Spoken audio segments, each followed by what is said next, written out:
Halo, jumpa lagi dengan saya Zakiah Darojah di jalan-jalan ke Turki. Ya, kali ini kita memasuki kota Urfa atau Şanlıurfa. Kota ini adalah kota bersejarah ya. Kita akan napak tilas sejarah Nabi Ibrahim di sini.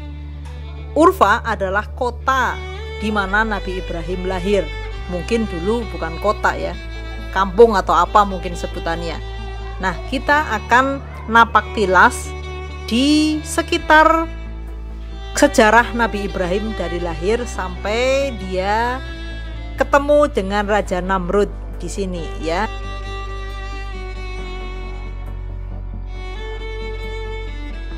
Di sini masih terdapat ya peninggalan dari sejarahnya Nabi Ibrahim.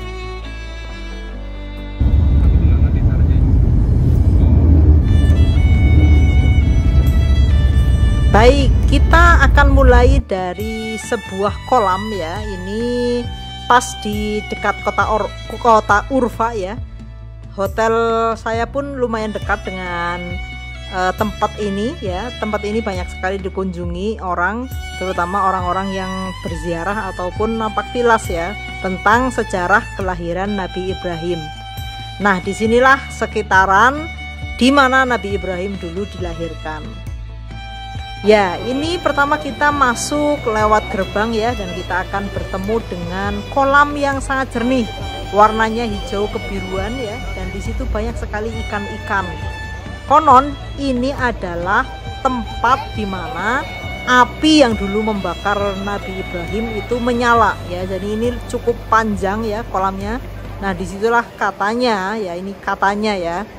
Ini dulu api yang buat membakar Nabi Ibrahim oleh Raja Namrud ini di sini.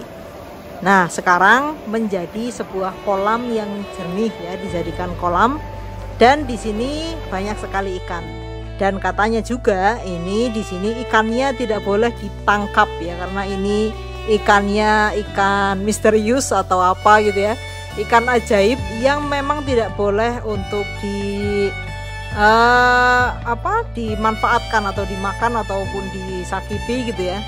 Dibiarkan saja di situ untuk menjadi penunggu kolam ya. Ini sangat bagus tempatnya ya, karena masih ada arsitektur zaman dahulu kala ya. Ini dikelilingi dengan benteng-benteng yang cukup artistik. Nah, di sini juga tamannya cukup luas, sehingga jika mau duduk-duduk ya, ngobrol-ngobrol santai juga sangat nyaman. Dan di sini hawanya juga nggak terlalu panas ya, nggak seperti di Haran kemarin. Di sini hawanya atau udaranya cukup bersahabat. Nah, di seberangnya sungai tadi atau kolam tadi itu ada bukit yang tinggi ya. Nah, di sana ada semacam tiang yang tinggi ya. Itu adalah tiang di mana katanya Nabi Ibrahim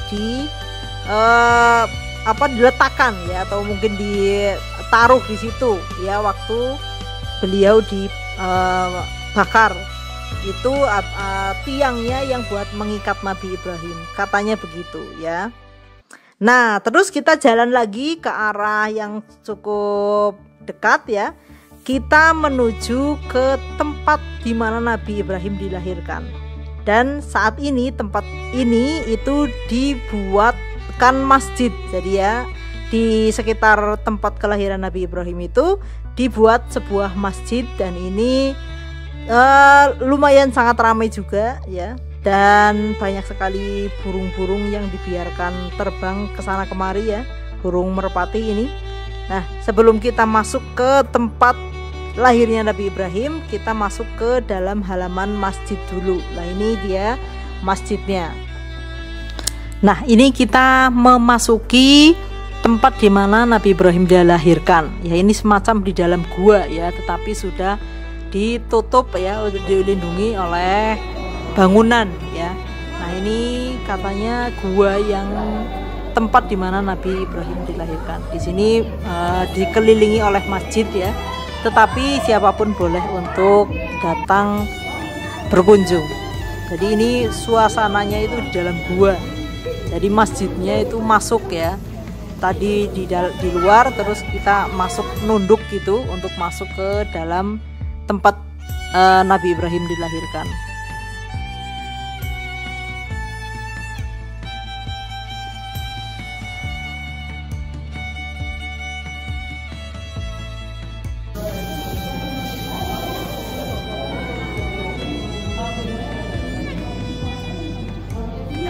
Nah, setelah kita puas ya mengelilingin atau napak tilas tempatnya kelahiran Nabi Ibrahim, kita istirahat dulu di sebuah hotel di Urfa.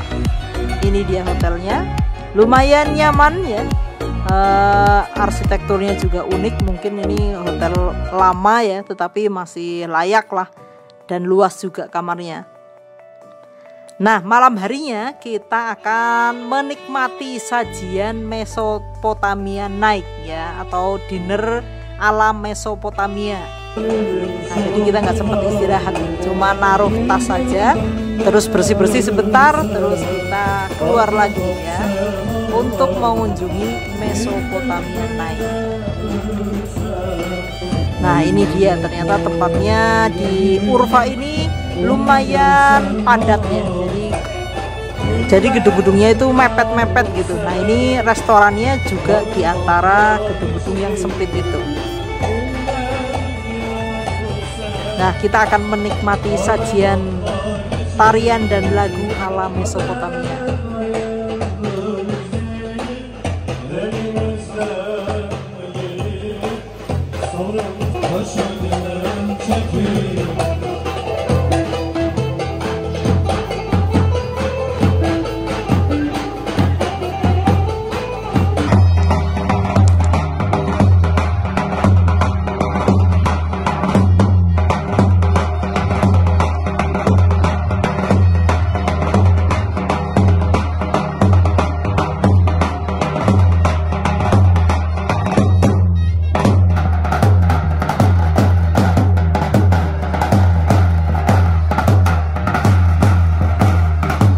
Nah, sampai malam ya kita di Mesopotamia naik nih, sampai badan sudah capek semua karena belum istirahat.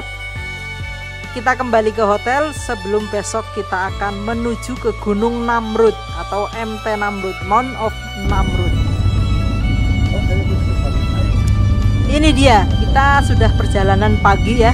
Setelah sarapan kita menuju ke MT Namrud. MT Namrud ini lumayan jauh jaraknya karena di sebelah tenggara ya, jadi kita lumayan jauh ini untuk menuju tempat ini, dan ini di ketinggian kurang lebih 2200 di atas permukaan laut, jadi lumayan berkelok-kelek untuk menuju ke gunung ini.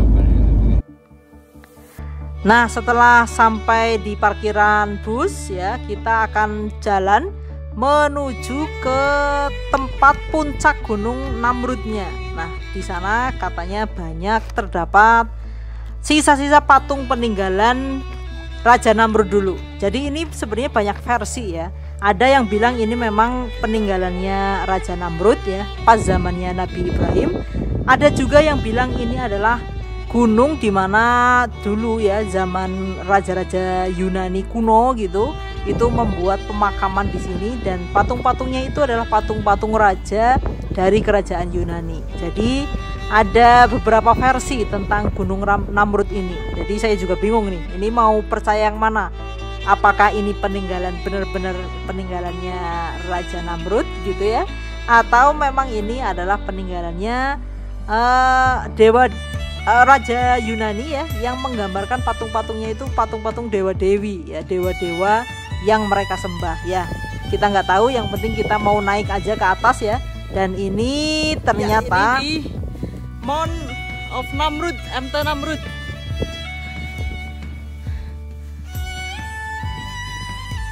Wah, ini gunungnya tinggi sekali. Ya, ini dia MT Namrud. Ya, itu masih sejauh di sana. Perjalanannya tadi udah tinggi banget naik bus, minibus. Itu lembahnya.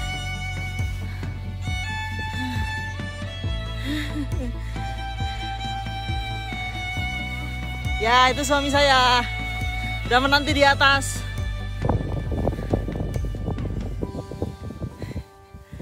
Ya, kita masih perjalanan nih, lumayan menanjak.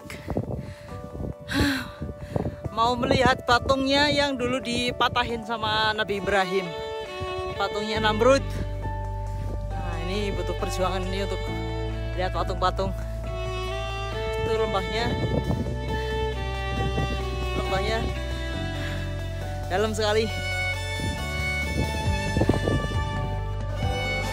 Ternyata ini sangat melelahkan sekali ya, karena gunungnya itu ternyata tinggi sekali dan tidak ada pohon, tidak ada apa-apa ya, cuma rerumputan saja.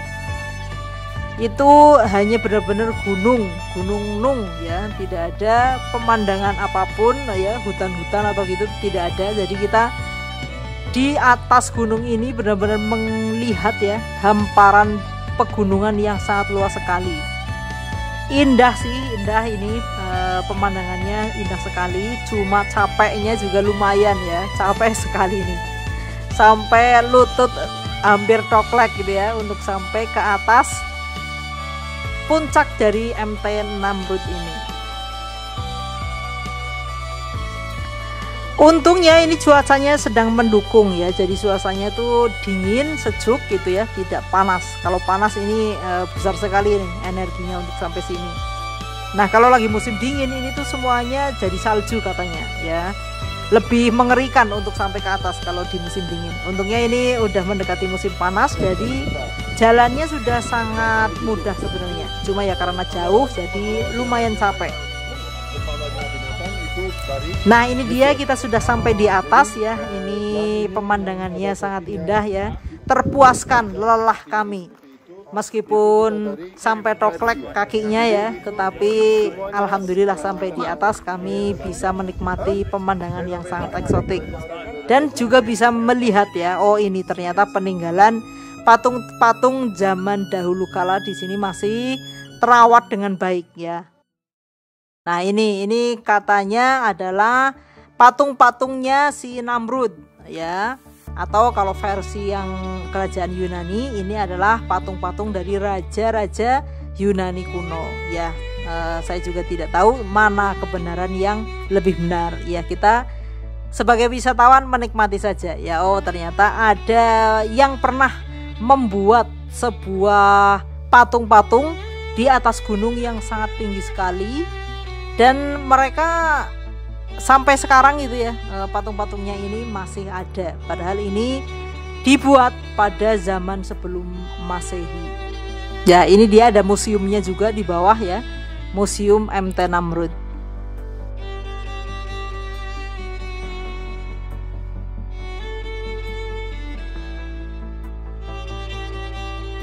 Nah, setelah kita menikmati Gunung Namrud yang sangat tinggi, kita menuju perjalanan ke sebuah situs yang baru ditemukan, tetapi situs itu adalah situs yang justru sudah sangat lama, bahkan lebih lama dari situs Giza ya, piramida Giza di Mesir. Jadi ini mungkin udah sekitar 7.000 tahun atau mungkin 15.000 tahun sebelum Masehi, katanya begitu. Nah, ini termasuk penemuan terbaru ya, situs purbakala di wilayah Sanliurfa. Ini menunjukkan kalau dulu itu ada makhluk yang bisa mencipta jauh sebelum kita kenal, yang jauh sebelum dikenal dalam sejarah. Nah, ini namanya Göbekli Tepe. Bangunan ini itu dipercayai sebagai sebuah kuil dulunya ya, atau tempat ibadah yang bahan bakunya itu tidak dikenal di belahan bumi manapun. Yang ya, dengan relief hewan langka yang tidak dikenal di zaman ini. Nah, ini jadi semakin membuktikan bahwa di zaman dahulu kala itu manusia atau orang di bumi ini tidak seprimitif yang dibayangkan orang. Mereka ternyata sudah sangat maju ya, sudah bisa membuat sebuah bangunan, dan bangunannya itu bahan bakunya itu tidak ada di sini.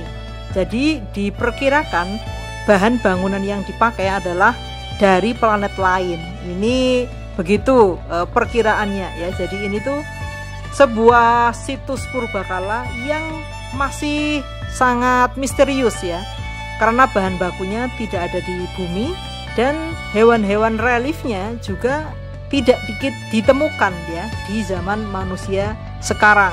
Jadi hewan-hewannya hewan-hewan langka ya. Nah, ini masih terus dikaji ya oleh para arkeolog ya. Nah, hebatnya di sini ketika meneliti sebuah kajian itu serius ya. Dananya ada gitu untuk mengkaji sebuah penemuan. Ada juga ini museumnya ya, dibuat sangat modern ya museumnya. Jadi kita bisa nonton juga sejarahnya Göbekli Tepe seperti apa, batu-batu yang ditemukan apa saja dan sebagainya itu ada di museumnya juga ya. Jadi ini meskipun seperti hanya sebuah bongkahan, tetapi ini adalah sebuah situs purbakala yang menjadi penemuan bersejarah ya, yang mungkin nanti kedepannya akan lebih jelas lagi ya tentang apa sebenarnya situs ini.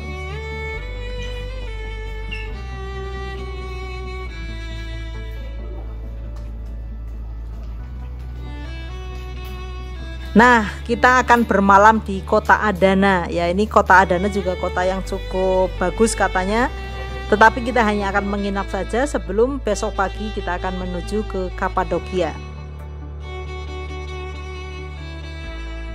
ya. Jadi setelah kita sarapan pagi di hotel di Adana, kita akan menuju kota berikutnya yaitu Kapadokia.